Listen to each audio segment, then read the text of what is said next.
നല്ല രുചികരമായൊരു mutton liver fry ഉണ്ടാക്കാം. ഉണ്ടാക്കി നോക്കി അഭിപ്രായം കമൻറ്റ് ചെയ്യാനും എൻ്റെ ചാനൽ സബ്സ്ക്രൈബ് ചെയ്യാനും മറക്കരുതേ. ഒരു പാത്രത്തിലേക്ക് തക്കാളി, പച്ചമുളക്, ഒരു കഷ്ണം ഇഞ്ചി, വെളുത്തുള്ളി, സവോള എന്നിവ നന്നായി കഴുകിയെടുക്കുക. ഒരു 3 വെള്ളം കഴുകിയെടുത്തോ, ഞാൻ 1 വെള്ളം കഴുകുന്നതേ കാണിക്കുന്നുള്ളൂ. പച്ചമുളക്, സവോള, തക്കാളി എന്നിവ നീളത്തിൽ കട്ട് ചെയ്ത് വയ്ക്കാവുന്നതാണ്. നിങ്ങൾ നിങ്ങളുടെ ഇഷ്ടമുള്ള രീതിക്ക് കട്ട് ചെയ്യുക. ഇത് കുഞ്ഞു കുട്ടികൾക്ക് കൊടുക്കുന്ന വളരെ നല്ലതാണ്, കുരുമുളക് ചേരുന്നതുകൊണ്ട്.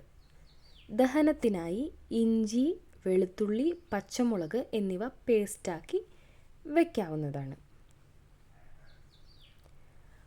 ഒരു പാത്രത്തിലേക്ക് കോക്കനട്ട് ഓയിൽ ഒഴിച്ച് ഇഞ്ചിയും വെളുത്തുള്ളിയും പച്ചമുളകും പേസ്റ്റാക്കിയത് ചേർത്ത് നന്നായി ഒന്ന് ഇളക്കി കൊടുക്കാവുന്നതാണ്. പച്ച മണം മാറും വരെ ഇളക്കി കൊടുക്കുക.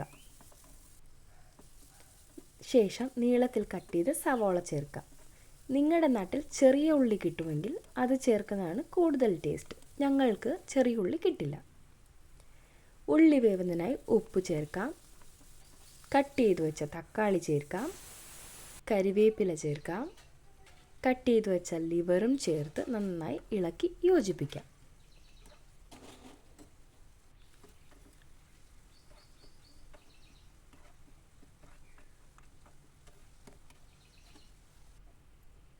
ഇത് ഞങ്ങൾ വീട്ടിൽ തന്നെ തയ്യാറാക്കിയ ഹോം മെയ്ഡ് ഗരം മസാലയാണ്.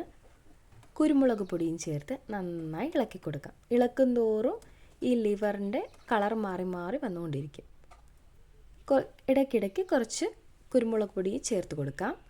ലെമൺ ജ്യൂസ് ഒഴിച്ച് മല്ലിയിലയും തൂവി എടുത്താൽ നല്ല അടിപൊളി ലിവർ ഫ്രൈ റെഡി.